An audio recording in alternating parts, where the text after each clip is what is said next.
From this video, you will get tips to prepare for Certified Tester Advanced Level Test Management, CTAL-TM v3.0 exam. What is CTAL-TM version 3.0? Who should take the CTAL-TM version 3.0 exam? CTAL-TM version 3.0 exam requirements.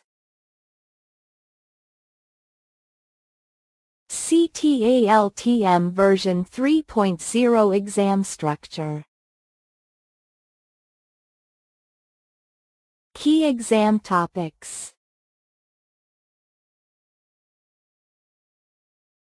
How to prepare for CTAL-TM version 3.0 exam.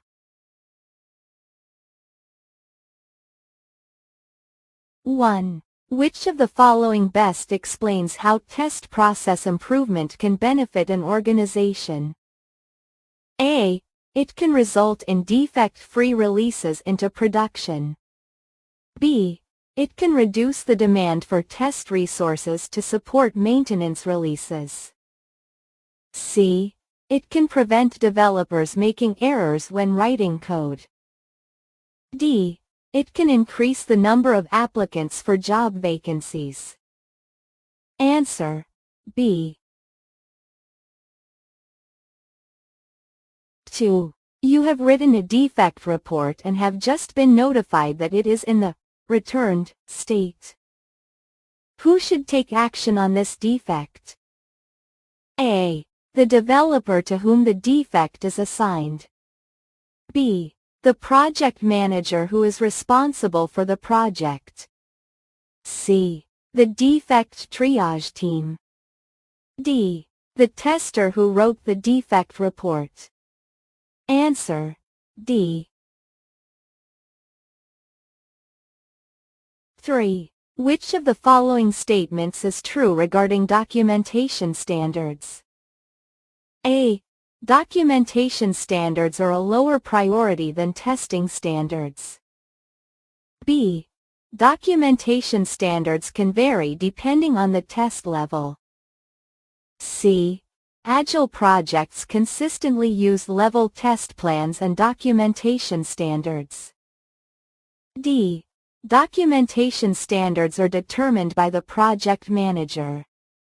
Answer: B.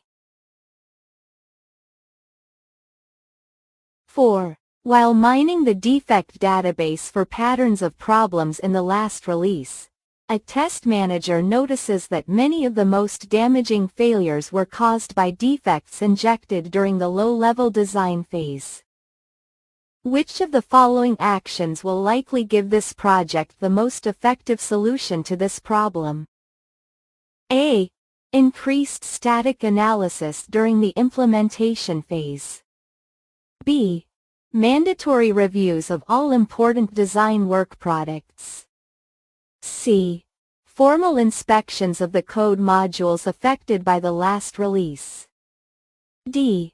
Increased white box coverage during system testing. Answer: B. 5. Consider the following scenario. Your customer is closely involved in the development project. Requirements are communicated verbally and rarely written down. An iterative development model is being followed and time boxing is used to stay on schedule. Which of the following statements is true? A. A requirements traceability matrix will be created at the start of each iteration. B. Your developers are using a waterfall methodology. C. There is a risk that the system architecture may have to be changed during the development process. D. Testing will start when all coding is completed. Answer: C. 6. Which work experience is likely to develop the necessary skills to effectively test a software system? A. Being a member of the production group that supported the previous release of the system. B. Being the developer of testing tools used for automation. C. Being the current project manager for the system. D. Being a former test manager. Answer: B. 7. One of your team members is struggling to identify the requirements to be tested for a project. The requirements documents are not conventional, but you have determined that the data is there. If they do some digging to find it, given this information, in what competence area does this person need to improve? A. Professional competence. B. Methodical competence. C. Social competence. D. Personal competence. Answer: B. 8. The test team is using a distributed model for testing. What is the primary factor you should consider with this model? A. Planned versus actual hours. B. Provision of growth opportunities for the individual testers. C. Alignment of methodologies.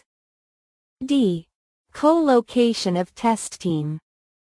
Answer: C.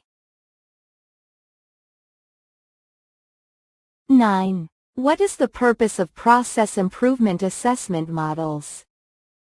A. Ensure a consistent approach is used. B. Assist in the hiring of new testers. C. Model the failure modes of the product. D. Identify the test tools needed for testing.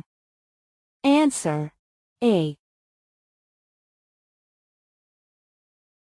10. Most managers in your company consider the efforts of your test team valuable, while others see comprehensive testing as an unnecessary cost overhead to the SDLC. What action could the test manager take to quantify the value of testing to the organization? A. Develop metrics that illustrate planned and actual testing hours. B. Review the test plan with the management team. C. Determine the cost of external failures. D. Demonstrate the role QA has in similar size organizations. Answer: C. Subscribe and like past question.